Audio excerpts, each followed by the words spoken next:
अस्सलाम वालेकुम स्टूडेंट्स, उम्मीद करता हूँ आप लोग खैर के साथ होंगे। बच्चे ये नम्स केमिस्ट्री का जो 2024 का पेपर है ये ओरिजिनल पेपर है।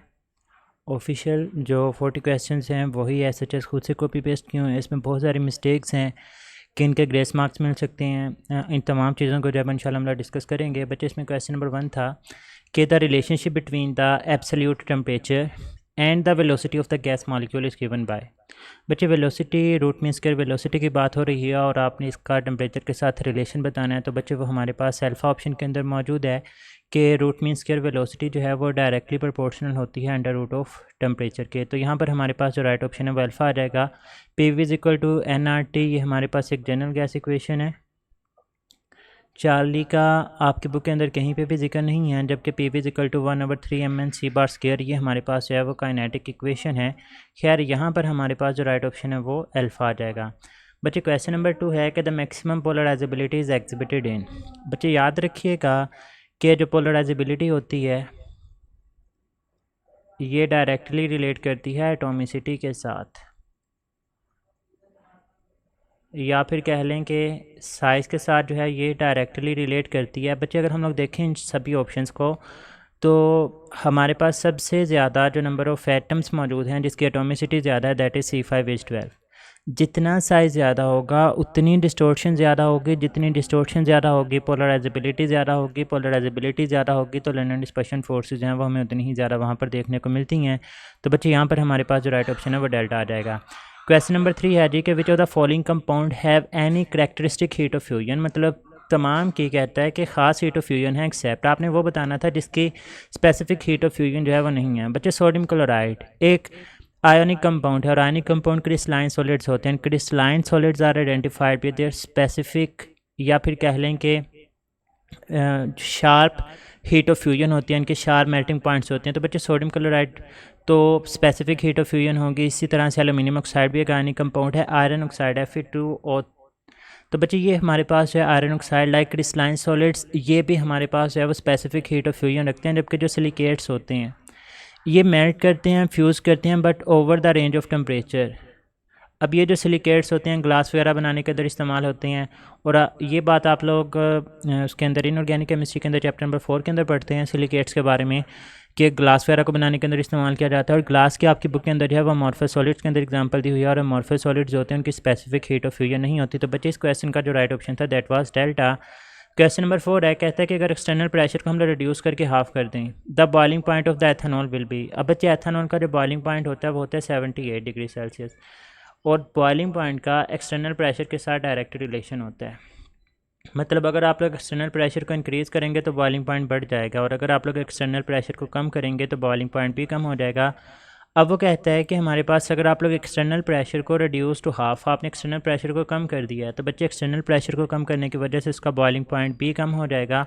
तो हमारे पास यहाँ पर जो राइट ऑप्शन है that is less than 78 degree Celsius. Question number 5 है हमारे पास कि iodine is a poor conductor of electricity because of its. तो बच्चे आयोडीन जो है वो पोर कंडक्टर ऑफ इलेक्ट्रिसिटी होगा because of its face centred cubic structure. आपकी बुक के अंदर आयोडीन का स्ट्रक्चर है, आपकी बुक के अंदर NaCl का स्ट्रक्चर है, आपकी बुक के अंदर डायमंड का स्ट्रक्चर है। All of this have the face centred cubic structure. तो बच्चे इसमें यही है।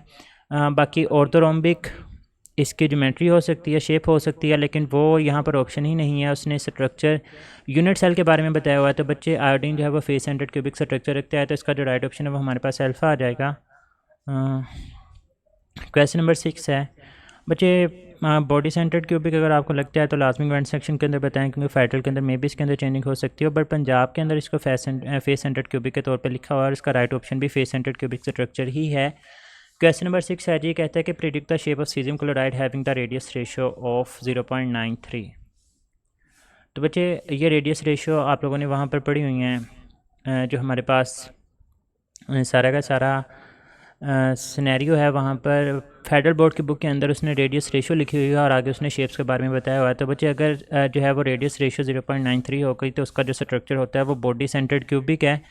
इसकी शेप और यही चीज़ आपके MCQs आगे भी एक पूछा हुआ है कि हमारे पास सीजियम क्लोराइड की शेप कैसी होती है। एज MCQs है तो बच्चे वहाँ पर भी आपके पास है वो बॉडी सेंटर्ड क्यूबिक ही आएगा। यहाँ पर उसने रेडियस रेशियो का जिक्र करके पूछा और आगे एक और क्वेश्चन इसी तरह का आएगा, उसका आंसर भी जो है वो बॉडी सेंटर्ड क्यूबिक ही है।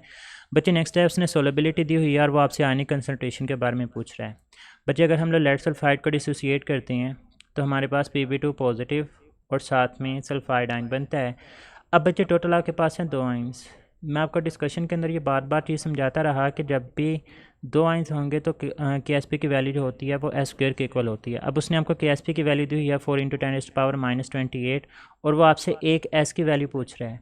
तो बच्चे s की वैल्यू निकालने के लिए आप दोनों तरफ अंडर रूट लेंगे। 4 का जो अंडर रूट है वो 2 के बराबर आ जाएगा, 10⁻⁻28 का -14 के, तो यहाँ पर हमारे पास जो राइट ऑप्शन है वो 2 × 10⁻⁻14 बनेगा। नेक्स्ट है जी, कहते हैं कि कौन सी ऐसी कंडीशन हम लोग अप्लाई करें to minimise the leftover reactants, कि हम लोग रिएक्टेंट्स को कम कर दें और अमोनिया सिंथेसिस के अंदर जो प्रोडक्ट्स हैं वो बढ़ें। तो बच्चे आप लोग ये पढ़ते हैं कि हमारे पास temperature should be 400 degree Celsius, जिसको 673 केल्विन भी पढ़ा जाता है, और प्रेशर जो है वो 200 से 300 एटमॉस्फेयर की रेंज के अंदर जो है वो मौजूद होता है। तो बच्चे ये 500 डिग्री सेल्सियस, ये भी 500, इनको इग्नोर करें। प्रेशर तो 200 से 300 हो सकता है, यहाँ पर टेम्परेचर ठीक है लेकिन प्रेशर गलत दिया हुआ है, तो यहाँ पर प्रेशर 200 और टेम्परेचर जो है वो 400 डिग्री सेल्सियस, तो यहाँ पर जो राइट ऑप्शन है वो डेल्टा आ जाएगा। क्वेश्चन नंबर 9 है, कहता है कि आपने वो बफर सोल्यूशन सेलेक्ट करना है जिसकी हाईएस्ट pH की वैल्यू हो।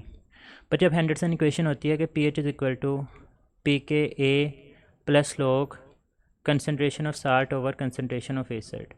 अगर आप लोग इस रिलेशन को देखें तो pH और साल्ट एक दूसरे के आमने सामने हैं, तो हम लोग कहते हैं कि pH का कंसनट्रेशन ऑफ साल्ट के साथ डायरेक्ट रिलेशन है। अब देखें बच्चे, एसिड सभी के अंदर 0.1 मोलर है, इसको ज़रा इग्नोर करें। पीछे आपके पास ये साल्ट्स हैं। अब जिसमें साल्ट की कंसनट्रेशन ज़्यादा होगी उसकी pH की वैल्यू भी ज़्यादा होगी, तो बच्चे हमने यहाँ पर ढूंढना था, तो वो हमारे पास 0.15 मोलर, तो यहाँ पर जो राइट ऑप्शन है वो डेल्टा आ जाएगी। क्वेश्चन नंबर 10 है कि the formation of hydrogen gas can be increase by reacting with zinc sample with 1 molar ACl solution. आपने फॉर्मेशन ऑफ हाइड्रोजन गैस को इंक्रीज़ करना है, कैसे कर सकेंगे? रिएक्शन करवाना है जिंक का और HCl का। तो बच्चे आपके पास जब भी मेटल का एसिड के साथ रिएक्शन करवाया जाएगा तो हाइड्रोजन गैस जो है वो रिलीज़ होती है, लेकिन किस केस में सबसे ज़्यादा होगी? तो जब बच्चे सरफेस एरिया ज़्यादा होगा, तो हमारे पास पाउडर्ड फॉर्म में जो है वो सरफेस एरिया की वैल्यू ज़्यादा होती है, तो यहाँ पर राइट ऑप्शन जो है वो डेल्टा आ जाएगा। क्वेश्चन नंबर 11 है जी कि फोटोसिंथेसिस का रिएक्शन और पूछा गया कि ये कौन सा ऑर्डर ऑफ रिएक्शन है। तो बच्चे photosynthesis is an example of zero order reaction जिसके अंदर रेट ऑफ रिएक्शन इंडिपेंडेंट होता है of the concentration of reactant, तो यहाँ पर जो राइट ऑप्शन है वो 40 आ जाएगा। क्वेश्चन नंबर 12 है जी कि which of the following mechanism is consistent with the rate law. बच्चे अब रेट इक्वेशन जो होती है ना वो हम लोग स्लोएस्ट स्टेप से लिखते हैं।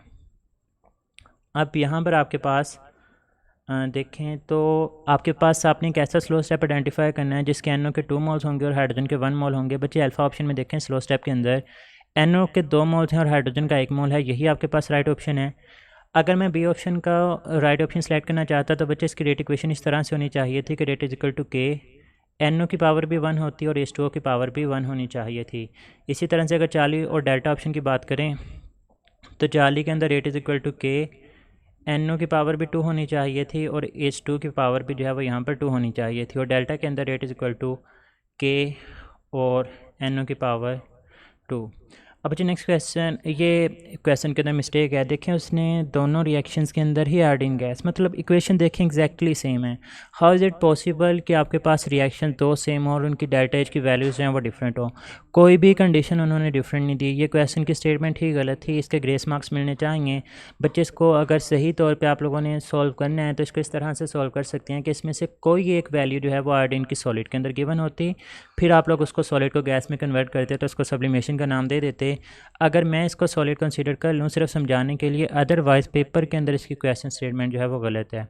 बच्चे आपने आयोडीन सॉलिड को कन्वर्ट करना है आयोडीन गैस में, मतलब आपको आयोडीन गैस चाहिए टुवर्ड्स द प्रोडक्ट साइड, और अगर iodine gas towards the product side चाहिए तो इसका मतलब आप लोग इस इक्वेशन को उलट करके लिखेंगे। तो बच्चे अगर इसी इक्वेशन को मैं उलट करके लिखूँ तो ये बनेगा 2HI H2 plus I2 gas, और इसके जो डेल्टा एच की वैल्यू है, इसकी इंथाल्पी की वैल्यू का जो साइन होगा वो चेंज हो जाएगा, तो ये बन जाएगा 10.8 किलो जूल पर मोल। अब बच्चे 2HI से 2HI कैंसिल होगा, H2 से H2 कैंसिल होगा, I2 सॉलिड जो है वो I2 गैस के अंदर कन्वर्ट, और आप लोग इंथाल्पी की वैल्यू को सम कर लें। बच्चे ये 51.8 था, अब ये 10.8 है, तो दोनों को आप लोग सम करेंगे तो अप्रॉक्सीमेटली आप लोगों के पास 62.8 या 62.3 किलो जूल पर मोल आप लोगों के पास यहाँ पर जो राइट ऑप्शन है वो बीटा आ जाएगी। क्वेश्चन नंबर 14 है जी, कहता है कि identify the standard enthalpy of reaction for the following reaction. बच्चे इंथैल्पी ऑफ रिएक्शन के लिए एलिमेंट्स का स्टैंडर्ड कंडीशन के अंदर होना ज़रूरी होता है और इक्वेशन जो है वो बैलेंस्ड होनी चाहिए, वो रिडॉक्स रिएक्शन की कैटेगरी के अंदर ना फॉल करे और आपके पास सब्सटेंस जो है वो सिर्फ एक ही बनना चाहिए। अब बच्चे अगर आप सबसे पहले अल्फा ऑप्शन देखें, हाइड्रोजन गैसेस फॉर्म एग्जिस्ट करती है, ऑक्सीजन गैसेस फॉर्म एग्जिस्ट करती है, वाटर लिक्विड फॉर्म एग्जिस्ट करता है, इक्वेशन भी आपके पास बैलेंस है, यही स्टैंडर्ड इंथैल्पी ऑफ रिएक्शन है। राइट ऑप्शन अल्फा ही है। बीटा ऑप्शन इस वजह से गलत होगी क्योंकि कार्बन मोनोऑक्साइड बच्चे रिएक्टेंट का स्टैंडर्ड फिजिकल स्टेट के अंदर होना ज़रूरी है। अब कार्बन मोनोऑक्साइड एक इंटरमीडिएट है, ये एग्जिस्ट नहीं करता, आप लोग अलग से इसको बना सकते हैं, लेकिन कहें कि इसको आप लोग निकाल के एग्जिस्टेंस इसको दे दें तो ऐसी चीज़ पॉसिबल नहीं होती, तो इस वजह से ये राइट ऑप्शन नहीं है। चार्ली ऑप्शन इस वजह से गलत नहीं होगी बिकॉज आपके पास यहाँ पर मोर देन वन सब्सटेंसेस हैं वो फॉर्म हो रहे हैं। और बच्चे डेल्टा ऑप्शन इस वजह से नहीं होगी क्योंकि सल्फ़र की जो फिजिकल स्टेट होती है वो सॉलिड होती है, जबकि यहाँ पर गैसेस गिवन है, तो यहाँ पर जो राइट ऑप्शन है वो अल्फा आ जाएगा। नेक्स्ट क्वेश्चन है जी, question number 15, again mistake over here, but अगर मैं इसका राइट ऑप्शन सेलेक्ट करता, पहले तो ये समझ लें कि ये मिस्टेक है क्यों। बच्चे याद रखें, मार्बल चिप्स कैल्शियम कार्बोनेट का HCl के साथ जब भी रिएक्शन करवाया जाता है तो ये आपके पास मार्बल चिप्स कैल्शियम कार्बोनेट से मिलकर बनी हुई होती हैं। आप लोगों ने इसका HCl के साथ रिएक्शन करवाना है बच्चे, आपके पास CaCl2 बनेगा प्लस CH2 बनेगा प्लस CO2। बच्चे यहाँ पर हीट रिलीज़ होती है और अगर हीट रिलीज़ होती है तो this one is an exothermic process, और एक्सोथर्मिक प्रोसेस होगा तो Q की वैल्यू नेगेटिव के साइन के साथ आनी चाहिए। और दूसरी बात बच्चे, एक्सपेंशन हो रही है, एक्सपेंशन मीन वॉल्यूम इंक्रीज़ हो रहा है, और बच्चे वॉल्यूम इंक्रीज़ तभी हो सकता है जब गैस के मालिक्यूल प्रेशर एक्सर्ट करेंगे और एज अ रिज़ल्ट ये जो पिस्टन होगा वो ऊपर की तरफ मूव करेगा। और बच्चे जब पिस्टन ऊपर की तरफ मूव करवाया जा रहा है by the help of gas, हम लोग बोलेंगे this one is the work done by the system, और अगर work done by the system हो तो केमिस्ट्री के अंदर हम लोग इसको नेगेटिव बोलते हैं। तो बच्चे आपने एक ऐसी ऑप्शन ढूंढनी थी जिसके अंदर Q भी नेगेटिव हो और आपका वर्क डन भी नेगेटिव हो, लेकिन बच्चे उसने यहाँ पर वर्क डन के सिनेरियो में सिर्फ एक ही जगह पे लिखा हुआ है जहाँ पर वर्क डन जो है वो नेगेटिव है, तो ये ऑप्शन किसी हद तक बन सकती थी क्योंकि जो Q का जिक्र है वो यहाँ पर भी पॉजिटिव में है, यहाँ पर भी पॉजिटिव में है, वर्क डन तो होता ही होता है। तो वर्क डन के लिहाज से अगर मैं इसको सिलेक्ट करूँ तो मेरे पास एक ही ऑप्शन है जिसमें वर्क डन के लिहाज से बात ठीक लिखी हुई थी, बाकी Q पॉजिटिव नेगेटिव दोनों तरह से लिखा हुआ है। तो वैसे ये ऑप्शन गलत है, क्वेश्चन के दोनों जो ऑप्शंस होने चाहिए थे ऐसा होना चाहिए था कि W भी नेगेटिव है और Q भी नेगेटिव है, लेकिन फिर भी अगर मैं इनमें से सिलेक्ट करता तो मैं बीटा ऑप्शन की तरफ जाता। अब मैं आपको ही जस्टिफाई करता जाऊँ तो वो कोई बात नहीं बनेगी, क्वेश्चन बेसिकली ये गलत ही है। नेक्स्ट है जी, कहता है zinc rod act as a cathode when coupled with the magnesium. बच्चे आपने कहते हैं मैग्नीशियम को जिंक के साथ जोड़ा है और जो जिंक है वो एक्ट करती है एज अ कैथोड और मैग्नीशियम जो है it act as an anode. बच्चे अगर magnesium is acting as an anode तो याद रखिएगा इसका जो रिडक्शन पोटेंशियल है वो कम है, क्योंकि रिडक्शन पोटेंशियल का मतलब होता है ये रिड्यूस होना चाहता है, और अगर ये रिड्यूस होना चाहता तो फिर बच्चे इसका रिडक्शन पोटेंशियल ज़्यादा होना चाहिए था और ये कैथोड के ऊपर फिनोमिना होना चाहिए था, लेकिन वो कहता है zinc act as a cathode. अगर zinc act as a cathode कर रहा है तो मीन टू से ये रिडक्शन करेगा और इसका जो रिडक्शन पोटेंशियल है वो लाजमी तौर पे ज़्यादा होगा। तो बच्चे हम लोग बोलेंगे reduction potential of zinc is greater than magnesium. वैसे भी मैग्नीशियम ऊपर मौजूद है, जिंक नीचे मौजूद है, तो top to bottom reduction potential की वैल्यूज हैं वो इंक्रीज़ होती हैं। बच्चे नेक्स्ट देखें कि placing a rod of iron metal in a solution of copper sulphate. तो बच्चे Fe + CuSO4 हम लोग इलेक्ट्रोकेमिकल सीरीज़ में एक एप्लीकेशन पढ़ते हैं और वो ये होती है कि upper element in the electrochemical series can displace the lower metals from its solution. बच्चे अगर आयरन और कॉपर को देखें तो आयरन ऊपर मौजूद है और कॉपर जो है वो नीचे मौजूद है। इसका मतलब ये होगा कि जो आयरन है वो कॉपर को उसके सोल्यूशन में से रिप्लेस कर सकती है, तो ये जो आयरन है वो इसके सोल्यूशन में से रिप्लेस करेगा, कॉपर अलग से निकल जाएगी। इसका मतलब कॉपर विल बी डिपॉजिटेड, यही आपकी राइट ऑप्शन है। आयरन प्रेसिपिटेट नहीं हो रहा बल्कि ये सोल्यूशन के अंदर जा रहा है, कॉपर और iron both dissolve, no reaction take place, ये ऑप्शन नहीं है। इसका जो राइट ऑप्शन है वो हमारे पास अल्फा आ जाएगी। क्वेश्चन नंबर 18 है, कहते हैं इन CH3Cl बॉन्ड लेंथ जो है वो CCl की 176.7 पिकोमीटर है, क्लोरीन एटम जो है वो 99.4 पिकोमीटर है। आपने कार्बन की बतानी है कि इसकी जो है वो कोवलेंट रेडियस कितनी होगी। बच्चे की एडिटिव प्रॉपर्टी है, मतलब कार्बन की bond length radius plus chlorine का रेडियस है वो बराबर होगा CCl के। अब आपने यहाँ पर कार्बन को कैलकुलेट करना था तो वो बराबर होगा CCl - Cl के। जो CCl की वैल्यू है दैट इज़ 176.7 और जो क्लोरीन की वैल्यू है दैट इज़ 99.4। तो 7 में से 4 निकाल देंगे, 3 17 में से 9 निकालेंगे सॉरी 16 में से 9 आप लोग निकाल देंगे तो 7 बच जाएगा, अगेन 7, तो बच्चे आपके पास यहाँ पर जो राइट ऑप्शन है वो डेल्टा आ जाएगा। क्वेश्चन नंबर 19 है कि correct order of decreasing electron affinity of group 7 is. बच्चे 7 की इलेक्ट्रॉन अफिनिटी की इसमें एक एक्सेप्शन होती है और वो ये होती है कि क्लोरीन की इलेक्ट्रॉन अफिनिटी की वैल्यू ज़्यादा होती है एज़ कम्पेयर टू फ्लोरीन, क्योंकि फ्लोरीन का थिक इलेक्ट्रॉनिक क्लाउड होता है, वो इनकमिंग इलेक्ट्रॉन्स को जो है वो रिपेल करता है। तो बच्चे यहाँ पर राइट ऑप्शन जो है वो बीटा आएगा। वैसे इलेक्ट्रॉन अफिनिटी की वैल्यूज़ हैं वो टॉप टू बॉटम डिक्रीज़ होती हैं। क्वेश्चन नंबर 20 की तरफ मूव करते हैं। कहता है कि आपने हाईएस्ट बॉन्ड एनर्जी को जो है वो यहाँ पर सिलेक्ट करना है। तो बच्चे हाईएस्ट बॉन्ड एनर्जी इनमें से कार्बन और हाइड्रोजन की होगी, कार्बन इन सभी के अंदर कॉमन है। याद रखिएगा बाकी सिंगल बॉन्डेड एटम्स हों तो उसकी बॉन्ड एनर्जी की वैल्यू ज़्यादा होगी जिसका साइज़ सबसे छोटा होगा, क्योंकि बच्चे जितनी चीज़ छोटी होती है उसको ब्रेक करना उतना ही ज़्यादा मुश्किल होता है। इसकी सिंपल एग्जांपल इसी तरह से दी जाती है कि छोटी क्लासेस में आप लोग पेंसिल्स को ब्रेक करते रहे हैं, तो पेंसिल्स अगर एक बड़ी पेंसिल और एक छोटी पेंसिल हो तो जो छोटी पेंसिल होती है उसको ब्रेक करना मुश्किल होता है, उसके लिए ज़्यादा फोर्स अप्लाई करनी पड़ती है एज़ कम्पेयर टू बड़ी पेंसिल। तो same scenario in case of bonds भी आता है कि जो छोटे एटम्स होते हैं वो एक दूसरे के साथ क्लोजली पैक्ड होते हैं, उनको ब्रेक करना मुश्किल होता है। तो बच्चे इस वजह से CS की जो बॉन्ड एनर्जी की वैल्यू है वो सबसे ज़्यादा होगी। क्वेश्चन नंबर 21 है, कहता है कि कंपाउंड X। अब अगेन ये क्वेश्चन मिस्टेक है, उसको यहाँ पर कंपाउंड Y नहीं पूछना चाहिए था, उसको यहाँ पर पूछना चाहिए था कंपाउंड X। मैं आपको इसके ग्रेस मार्क्स ही दूंगा अगर मैं ये पेपर बनाऊँ। बच्चे देखें कंपाउंड Y, मैं रिएक्शन बता देता हूँ। कार्बोनेट के साथ रिएक्शन करके CO2 रिलीज़ करना ये प्रॉपर्टी होती है कार्बोक्सिलिक एसिड्स की। तो अगर तो वो कंपाउंड X पूछता तो आपके पास राइट ऑप्शन होनी थी डेल्टा। कंपाउंड Y अगर पूछ रहा है तो बच्चे आपके पास यहाँ पर लाजमी तौर पे कोई ना कोई एसिड होगा और इस एसिड के रिएक्शन के नतीजे में आपके पास लाजमी तौर पे कोई ना कोई साल्ट प्रोड्यूस होता है एसिड का, और यहाँ पर ऐसी कोई ऑप्शन ही नहीं है कि साल्ट ऑफ एसिड जो है वो प्रोड्यूस हो रही है। तो इस वजह से तो मैं यहाँ पर डेल्टा ऑप्शन को ही मार्क करूँगा। नेक्स्ट बच्चे देखें, अगेन ये क्वेश्चन गलत है, इसमें भी कंपाउंड A को आइडेंटिफाई करना चाहिए था, कंपाउंड B की बात की जा रही है। बच्चे आइडोफॉर्म रिएक्शन है, साल्ट ऑफ एसिड भी दिया हुआ है, NaI भी दिया हुआ, वाटर भी दिया हुआ। बच्चे ये जो प्रोडक्ट है आइडोफॉर्म टेस्ट की करैक्टरिस्टिक ही है कि उसमें आइडोफॉर्म बनेगा, इसी से तो येलो PPT बनते हैं जिससे आप लोग आइडेंटिफाई करते हैं। अगर वो आपसे कंपाउंड B पूछ रहा है तो इट मीन ये हमारे पास कोई आइडोफॉर्म होना चाहिए था, तो वो तो ऑप्शन के अंदर ही नहीं है। अब उसने कंपाउंड A के बारे में अगर पूछता तो बच्चे कंपाउंड A या तो एल्डिहाइड होता कोई या फिर कीटोन, और कीटोन भी ऐसी होनी चाहिए थी जो कि मिथाइल कीटोन हो, और वो हमारे पास यहाँ पर एसीटोन मौजूद है CH3 C+O CH3। तो मेरे पास अल्फ़ा ऑप्शन जो है वो किसी हद तक ठीक बनती है अगर वो कंपाउंड A के बारे में पूछ लेता, लेकिन कंपाउंड B है। तो अगेन ये जो क्वेश्चन है ये गलत है, इसके ग्रेस मार्क्स भी जो है वो आप लोगों को मिलने चाहिए। नम्स का पेपर बहुत ज़्यादा इस दफ़ा जो है वो गलत बना हुआ है, इसको मतलब मज़ीद बहुत ज़्यादा बेहतर बनाया जा सकता था। क्वेश्चन नंबर 23 के सिलेक्ट द कार्बोक्सिलिक एसिड। बच्चे बहुत ज़्यादा बच्चे इस क्वेश्चन को गलत करके आए हैं। अगर आप लोग मेरे ही वीडियो यूट्यूब के ऊपर आप वीडियो लेक्चर्स खोलेंगे कार्बोक्सिलिक एसिड्स के, तो मैंने वहाँ पर भी जब प्रॉपर्टीज़ फिज़िकल प्रॉपर्टीज़ पढ़ाई हैं तो मैंने ये बात बताई थी बच्चे। हमारी बुक के अंदर ना उसने प्रोपानोइक एसिड, ब्यूटानोइक एसिड और पेंटानोइक एसिड का जिक्र किया है, उसने एथानोइक एसिड का जिक्र ही नहीं किया। बच्चे याद रखें, मैं सिर्फ इन 4 की नहीं बात कर रहा, पहले 10 कार्बोक्सिलिक एसिड में से सबसे ज़्यादा मेल्टिंग पॉइंट एथानोइक एसिड का है।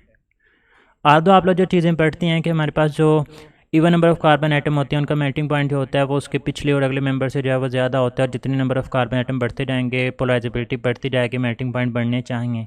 बट बच्चे मेल्टिंग पॉइंट याद रखें सिर्फ और सिर्फ डिपेंड नहीं करता बॉन्डिंग के ऊपर, ये डिपेंड करता है इसके स्ट्रक्चर के ऊपर भी। एथानोइक एसिड का जो स्ट्रक्चर होता है वो आपस में एक दूसरे के साथ बहुत कॉम्पैक्टली फॉर्म्ड होते हैं, और जब ये कॉम्पैक्टली फॉर्म होंगे एक दूसरे के साथ मजबूती के साथ जुड़े हुए होते हैं तो इसको मेल्ट करना बहुत ज़्यादा मुश्किल होता है। बच्चे इन सब में से एथानोइक एसिड का melting point 16.6 degree Celsius positive में है, जबकि बाकियों की अगर आप लोग वैल्यूज़ देखेंगे वो नेगेटिव के साइन के साथ हैं। तो बच्चे यहाँ पर जो राइट ऑप्शन है अल्फा आएगी हमारे पास। नेक्स्ट देखें क्वेश्चन नंबर 24, कहते हैं आपने वो कंपाउंड आइडेंटिफाई करना है जिसके अंदर शॉर्टेस्ट बॉन्ड लेंथ हो। बच्चे बॉन्ड लेंथ को आइडेंटिफाई करना हो तो पहले तो डबल और सिंगल बॉन्ड का कंपैरिजन कर लें। मिथाइलमाइन है, यहाँ पर सिंगल बॉन्ड्स मौजूद हैं। फॉर्मामाइड है तो यहाँ पर डबल बॉन्ड है।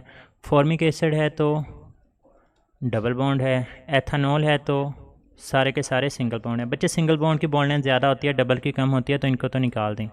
अब बच्चे बीटा और चार्ली, यहाँ पर बच्चे थोड़ा सा मेरे ख्याल से गलत करके आए हैं। बच्चे फॉर्मामाइड के केस में एक रेजोनेंस होती है, और रेजोनेंस क्या होती है कि यहाँ पे सी डबल बॉन्ड हो और यहाँ पर नाइट्रोजन, इनके दरमियान ये जो डबल बॉन्ड होता है ना, ये रेजोनेट करता है। मतलब कभी ये डबल बॉन्ड यहाँ पर मौजूद है और कभी ये डबल बॉन्ड यहाँ पर आ जाएगा। और एज अ रिज़ल्ट इसका अगर मैं हाइब्रिड स्ट्रक्चर बना दूँ तो कुछ इस तरह से इसका स्ट्रक्चर बन सकता है। मतलब ये कि कार्बन और ऑक्सीजन का ये वाला जो बॉन्ड होता है ना, ये कंटिन्यूसली मूव करता रहता है।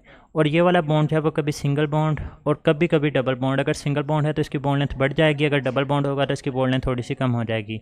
But in case of formic acid बच्चे इस तरह की कोई भी रेजोनेंस जो है वो यहाँ पर मौजूद नहीं होगी। और रेजोनेंस अगर मौजूद नहीं होगी तो ये प्योर बॉन्ड रहेगा, और अगर प्योर बॉन्ड रहेगा तो इसकी बॉन्ड लेंथ जो है वो कम होगी।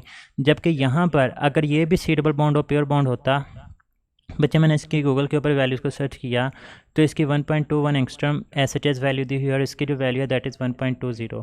तो फॉर्मिक एसिड की कहीं ना कहीं बॉन्ड लेंथ जो है वो कम हो जाती है क्योंकि इसमें प्योर डबल बॉन्ड मौजूद है। जबकि फॉर्मामाइड के केस में वो जो बॉन्ड होता है वो रेजोनेट करते रहते हैं। तो इस वजह से बच्चे यहाँ पे जो राइट ऑप्शन है वो 4 ही बनेगी। नेक्स्ट है, कहता है आइडेंटिफाई करें अल्कीन को जो कि एक ही तरह की एल्डिहाइड देगी। बच्चे अगर मैं 1.3 की बात करूँ, मैं एक ही इसको लेकर ना निमोनिक बताता होता हूँ। ये हमारे पास है जी, जहाँ पे डबल बॉन्ड है ब्रेक कर दें, उस कार्बन के साथ डबल बॉन्ड लगा दें। अगर मैं इसके साथ लगाऊंगा तो सी डबल बॉन्ड हो, 2 हाइड्रोजन है। अगर यहाँ पे लगाऊंगा तो सी डबल बॉन्ड हो, एक तरफ हाइड्रोजन और एक तरफ ये सारे का सारा ग्रुप, ये सेम नहीं बनेंगे, ये राइट ऑप्शन नहीं है। नेक्स्ट कहता है 2 मिथाइल प्रोपीन। बच्चे ये 2 मिथाइल प्रोपीन, इसके हाइड्रोजन ज़रा पूरे करें। अगर मैं यहाँ से ब्रेक करूँ तो सी डबल बॉन्ड हो के दोनों तरफ हाइड्रोजन, जबकि इसमें सी डबल बॉन्ड ओ करेंगे तो एक तरफ CH3 एक तरफ CH3, तो सेम प्रोडक्ट नहीं बनेंगे, ये भी राइट ऑप्शन नहीं है। यहाँ पर आए 2 butene, CH3 CH double bond CH CH3। बच्चे यहाँ से ब्रेक करूँगा, इस कार्बन के साथ अगर डबल बॉन्ड लगाऊँ तो एक हाइड्रोजन एक CH3, यहाँ पे डबल बॉन्ड लगाऊँ तो एक हाइड्रोजन एक CH3, यही राइट ऑप्शन है। अगर डेल्टा को देखें, ब्यूटीन 2,3 डाईमिथाइल CH3 और यहाँ पर भी CH3। बच्चे अगर आप लोग इसको भी ब्रेक करें और डबल बॉन्ड लगा दें, प्रोडक्ट सेम ही है कि सी डबल बॉन्ड की तरफ CH3, लेकिन बच्चे उसने क्वेश्चन में कहा कि एक ही तरह की एल्डिहाइड प्रोड्यूस होनी चाहिए। यहाँ पर कीटोन्स हैं वो एक ही तरह की प्रोड्यूस होती हैं। तो बच्चे यहाँ पर जो राइट ऑप्शन है वो 4 ही बनेगा। नेक्स्ट देखें, कहता है कि आइडेंटिफाई करें reactivity of carbonyl compound towards the nucleophilic addition. बच्चे एल्डिहाइड्स ज़्यादा रिएक्टिव, कीटोन्स लेस रिएक्टिव, और एल्डिहाइड वो रिएक्टिव होती हैं जिसमें नंबर ऑफ़ कार्बन एटम्स कम होते हैं क्योंकि स्टेरिक हिंड्रेंस जो है वो कम होगी। अब पहली बात तो ये कि इसने ऑप्शन ही बेतुके से दिए, मतलब कहीं पे देखें 5 ऑप्शंस हैं, मतलब 5 कंपाउंड्स गिवन हैं, कहीं पे 4 कंपाउंड्स गिवन है। और मेन एक और चीज़ है कि उसने उठा के ये CH3 C double bond O CH3 ester भी उठा के घुमा दिया उसने। जबकि न्यूक्लियोफिलिक एडिशन रिएक्शन आप लोग सिर्फ और सिर्फ पढ़ते हैं in case of aldehyde and ketone, लेकिन फिर भी बच्चे अगर आप लोगों ने इसमें से बेस्ट ऑप्शन को सिलेक्ट करना हो तो हम लोग बात करेंगे कि HCHO CH3CHO। अब अगेन यहाँ पर मिसकंसेप्ट है। अब ये फिर उसने जो है वो एक ईस्टर दिया हुआ है, तो बच्चे ये मिस्टेक है इस क्वेश्चन के अंदर भी। लेकिन फिर भी अगर मैं बेस्ट ऑप्शन की तरफ जाना चाहूँ इस पेपर के लिहाज से तो फिर मैं जो है वो डेल्टा ऑप्शन को मार्क कर देता। नेक्स्ट क्वेश्चन है, कहता है the increasing order of reactivity of alcohol towards the nucleophile is. बच्चे टुवर्ड्स द न्यूक्लियोफाइल हो तो हमारे पास CO बॉन्ड ब्रेक होता है, और CO बॉन्ड ब्रेक होगा तो टर्शियल अल्कोहल जो है वो सबसे ज़्यादा रिएक्टिव होती हैं, फिर सेकेंडरी और फिर जो है वो प्राइमरी होती हैं। अब आपने बेसिकली इनमें से आइडेंटिफाई करना था कि कौन सी टर्शरी है, कौन सी सेकेंडरी है, कौन सी प्राइमरी। 2 मिथाइल 2 पेंटानॉल। बच्चे पेंटानॉल है तो 5 कार्बन, 2 मिथाइल CH3 और 2 के ऊपर ही पेंटानॉल है। तो बच्चे ये हमारे पास 3 मिथाइल 2 पेंटानॉल की बात करें तो 5 कार्बन, 2 पेंटानॉल और 3 के ऊपर मिथाइल। फिर कहता है 2 मिथाइल 1 पेंटानॉल, तो बच्चे 5 कार्बन यहाँ पर और ये OH। बच्चे अब देखें, कार्बन एक कार्बन के साथ डायरेक्टली अटैच है प्राइमरी, OH जिस कार्बन के साथ अटैच है वो 2 के साथ डायरेक्टली अटैच है सेकेंडरी, OH जिस कार्बन के साथ अटैच है वो आगे 3 के साथ अटैच है टर्शरी। तो इसका मतलब 2 मिथाइल 2 पेंटानॉल की रिएक्टिविटी सबसे ज़्यादा, फिर 3 मिथाइल 2 पेंटानॉल और लास्ट पे 2 मिथाइल 1 पेंटानॉल। तो राइट ऑप्शन यहाँ पर 4 ही थी। नेक्स्ट कहता है इनमें से most reactive alcohol towards the Lucas agent is. बच्चे जो हमारे पास टर्शियल अल्कोहल्स होती हैं दे गिव इमीडिएट रिएक्शन, क्योंकि इसमें CO बॉन्ड ब्रेक होते हैं ना, तो टर्शरी सबसे ज़्यादा रिएक्टिव हैं। आपने इसमें से सिंपली आइडेंटिफाई करना है कि कौन सी जो है वो टर्शरी अल्कोहल है। तो 2 ब्यूटानॉल। बच्चे ये तो होगी secondary. 2 methyl 1 butanol, OH CH3। बच्चे ये हमारे पास हो गई प्राइमरी। 2 मिथाइल 2 ब्यूटानॉल, ये बच्चे टर्शरी है क्योंकि OH जिस कार्बन के साथ अटैच है वो आगे 3 के साथ अटैच है। 2 डाईमिथाइल 1 ब्यूटानॉल। तो बच्चे ये भी हमारे पास जो है कार्बन एक ही कार्बन के साथ आगे डायरेक्टली अटैच है, तो ये प्राइमरी, तो यहाँ पर राइट ऑप्शन जो है वो 4 ही आएगा। कहता है the most readily sulphonated compound is, बच्चे इसका रिएक्टिविटी ऑर्डर याद रखिएगा। Ortho para directing group except halogens, दूसरे नंबर के ऊपर होती है अकेली बेंजीन, तीसरे नंबर के ऊपर आ जाती हैं हेलो बेंजीन, और चौथे नंबर के ऊपर आते हैं मेटा डायरेक्टिंग ग्रुप्स। तो इसमें से ortho para directing group except benzene जो है दैट इज़ टोलिन, तो इसका राइट ऑप्शन डेल्टा है। सबसे पहले टोलिन, उसके बाद अकेली बेंजीन की सल्फोनेशन हो सकती थी, उसके बाद क्लोरोबेंजीन की हो सकती थी, और सबसे लास्ट के ऊपर जो है वो आप लोगों के पास नाइट्रोबेंजीन बनेगा। तो बच्चे इसका यहाँ पर जो राइट ऑप्शन है वो डेल्टा आ जाएगा। कहते हैं इस कंपाउंड को आइडेंटिफाई करें जो कि ज्योमेट्रिकल आइसोमरिज्म शो कर सकता है। 3 मिथाइल 1 ब्यूटीन, बच्चे ये 4 कार्बन 3 के ऊपर मिथाइल लगा दें। आप लोग कंडीशन पढ़ते हैं कि डबली बॉन्डेड कार्बन के साथ अटैच ग्रुप डिफरेंट होने चाहेंगे, ये सेम है, ये नहीं शो करेगा। मिथाइल साइक्लोपेंटेन, बच्चे 5 कार्बन और CH3। बच्चे साइक्लोअल्केन शो कर सकते हैं लेकिन उसमें 2 कार्बन के पास 2 डिफरेंट ग्रुप्स का अटैच होना ज़रूरी होता है, जबकि यहाँ पर एक कार्बन के पास तो डिफरेंट हैं जबकि बाकी सभी के पास सेम है, तो ये भी शो नहीं करेगा। 2,3 डाईमिथाइल 2 ब्यूटीन, तो ये 2 ब्यूटीन 2,3 डाईमिथाइल। तो बच्चे यहाँ पर देखें इस कार्बन के पास दोनों CH3, इस कार्बन के पास भी दोनों CH3, तो ये भी शो नहीं करेगा। 3 मिथाइल 2 पेंटीन, तो 2 पेंटीन और 3 मिथाइल, तो बच्चे यहाँ पर CH3 और इस तरफ CH3, CH2 और CH3, ये किसी हद तक जो है वो हमारे पास राइट ऑप्शन बन सकता है। वैसे देखा जाए तो ये भी दोनों के दोनों अल्काइल ग्रुप्स ही हैं, लेकिन अगर इसमें से बेस्ट ऑप्शन को सिलेक्ट करना हो तो फिर हम लोग डेल्टा की तरफ जाएंगे कि एक तरफ CH3 और एक तरफ CH2 CH3 जो है वो हमारे पास मौजूद होता है। नेक्स्ट हम लोग ऑप्शन की तरफ मूव करते हैं। बच्चे आप लोगों को लग रहा होगा कि ये गलत ऑप्शन है क्योंकि अल्काइल ग्रुप्स हैं, बट हायर लेवल्स के ऊपर ज्योमेट्रिकल आइसोमरिज्म में भी डिफरेंट टाइप्स आ जाती हैं। मतलब अगर C डबल बॉन्ड हो के फ्लोरीन भी हो, क्लोरीन भी, ब्रोमीन भी, ये भी ज्योमेट्रिक आइसोमरिज्म शो कर सकते हैं, बट इसकी टाइप होती है ज्योमेट्रिक आइसोमरिज्म की। हालांकि ये सारे के सारे हैलोजेंस ही हैं लेकिन इनके मैसेज डिफरेंट होते हैं, तो हम लोग कहते हैं ज्योमेट्रिकल आइसोमरिज्म का फिनोमिना शो कर सकते हैं। नेक्स्ट सेकंड कहते हैं कि आयनाइजेशन एनर्जी का ट्रेंड ऑर्डर करना है। बच्चे सोडियम है, मैग्नीशियम है, एलुमिनियम है और सिलिकॉन है। हम लोग कहते हैं कि left to right ionization energy की वैल्यूज़ बढ़नी चाहिए, तो सिलिकॉन की आयनाइजेशन एनर्जी ज़्यादा, फिर एलुमिनियम की, फिर मैग्नीशियम की और फिर सोडियम की। लेकिन बच्चे एक एक्सेप्शन होती है, और एक्सेप्शन क्या है कि मैग्नीशियम की आयनाइजेशन एनर्जी जो है वो एलुमिनियम के मुकाबले में ज़्यादा होती है। मतलब 2A वाले जो मेंबर्स होते हैं ना, उनकी आयनाइजेशन एनर्जी की वैल्यू ज़्यादा होती हैं। ऑलरेडी मैं आप लोगों को इसके रीजंस लेक्चर्स के अंदर बता चुका हूँ।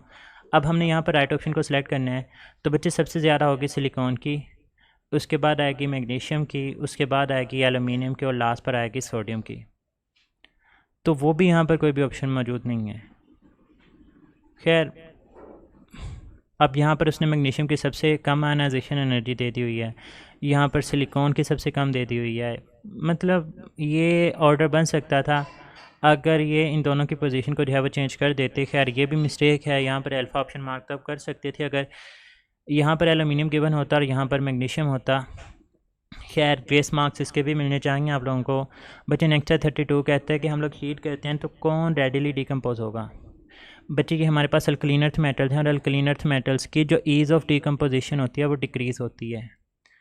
मतलब नीचे वाली जो मेटल्स हैं वो मुश्किल से डिकम्पोज होती हैं, ऊपर वाली इजीली डिकम्पोज होंगी। तो बेरिलियम, मैग्नीशियम, कैल्शियम, स्ट्रोंशियम और बैरियम, यहाँ पर सबसे ऊपर जो है दैट इज़ बेरिलियम। तो बच्चे यहाँ पर जो राइट ऑप्शन है वो 4 ही है।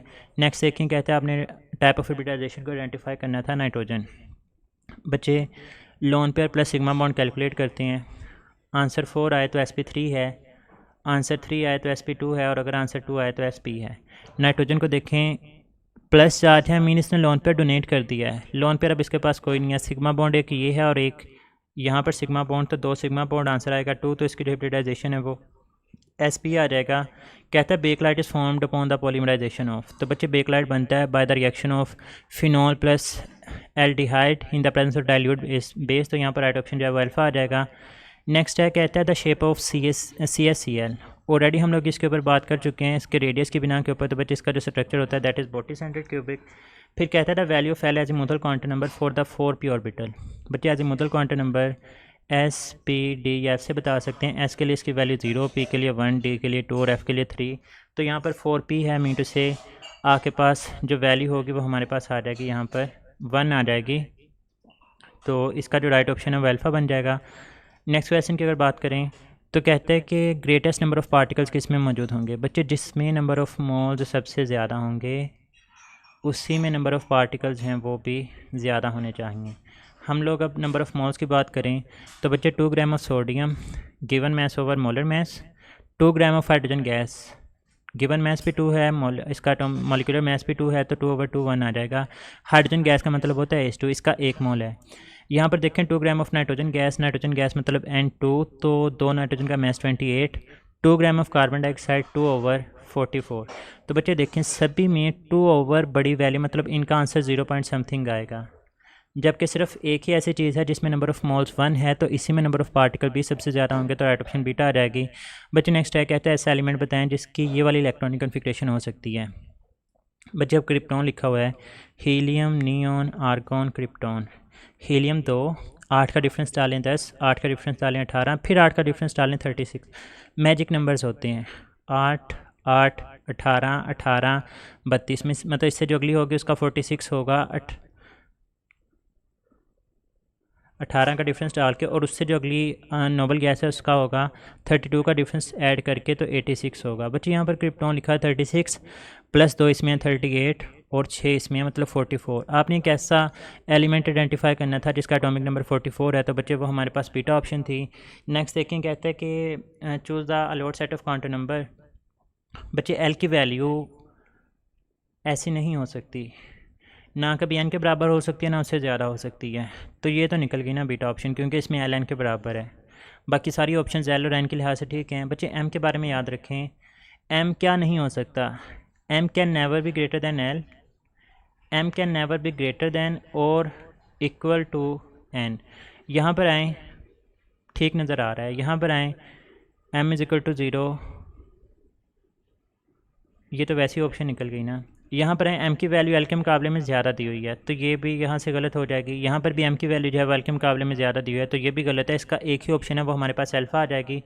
बच्चे नेक्स्ट क्वेश्चन देखें, कहता है कि गैस है जिसका वॉल्यूम 10 dm³ है 10 डिग्री सेल्सियस के ऊपर, V1 है 10 और T1 है 10 डिग्री सेल्सियस मतलब 283, T2 आपने फाइंड आउट करना है, और कहते हैं V2 जो है वो हाफ़ हो जाएगा, मतलब 10 का हाफ जो है वो 5। तो बच्चे V1/T1 is equal to V2/T2, T2 आप लोगों ने फाइंड आउट करना है, तो T2 को इस तरफ ले आएँ, तो ये बराबर होगा V2 इंटू T1/V1 के।